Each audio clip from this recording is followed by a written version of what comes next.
حضرت علی رضی اللہ عنہ نے فرمایا، عقل مند اپنے آپ کو پست کر کے بلندی حاصل کرتا ہے اور نادان اپنے آپ کو بڑھا کر ذلت اٹھاتا ہے۔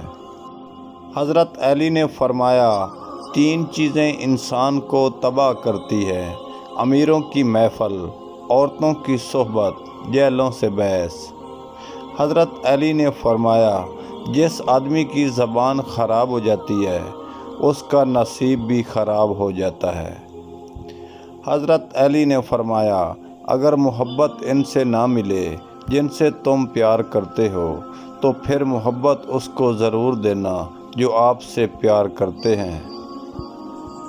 حضرت علی نے فرمایا، وقت اور دولت دو ایسی چیزیں ہیں جو انسان کے اختیار میں نہیں۔ وقت انسان کو مجبور اور دولت مغرور بنا دیتی ہے۔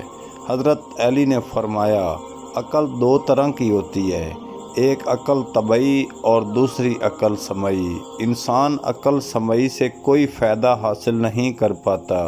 اگر اس کے پاس عقل طبعی نہ ہو تو یہ بالکل ایسے ہے جیسے اگر آنکھ کی بینائی نہ ہو تو سورج کی روشنی بالکل بیکار ہے۔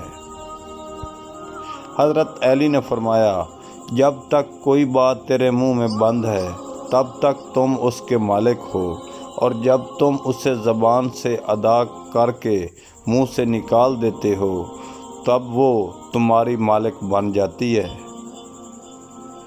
حضرت علی نے فرمایا، اچانک تمام کام درست ہو جاتے ہیں اور کبھی طلبگار ناکام رہتا ہے، اور میں نے اللہ کو اپنے ارادوں میں ناکامی سے پہچانا ہے۔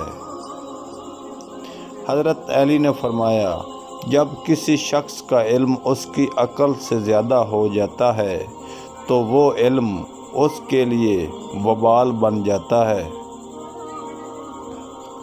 حضرت علی نے فرمایا، کمینے انسان کی پہچان یہ ہے کہ جب کوئی اس کے ساتھ نرمی سے بات کرے تو اس کا جواب سختی سے دیتا ہے، اور سختی سے بات کرنے والے کے سامنے وہ ڈھیلا پڑ جاتا ہے۔ دو قسم کے لوگ بہت جلدی مر جاتے ہیں۔ نمبر ایک، فتنہ فساد میں اس طرح رہو جس طرح اونٹ کا بچہ جس نے ابھی اپنی عمر کے 2 سال ختم کیے ہوں۔ نہ تو اس کی پیٹھ پر سواری کی جا سکتی ہے اور نہ ہی اس کے تھنوں سے دودھ جایا جا سکتا ہے۔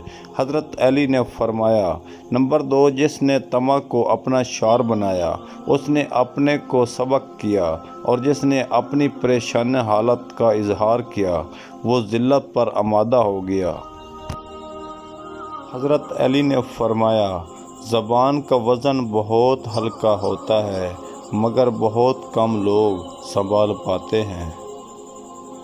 حضرت علی نے فرمایا، انسان کو اچھی سوچ پہ وہ انعام ملتا ہے جو اچھے انعام پہ بھی نہیں ملتا، کیونکہ سوچ میں دکھاوا نہیں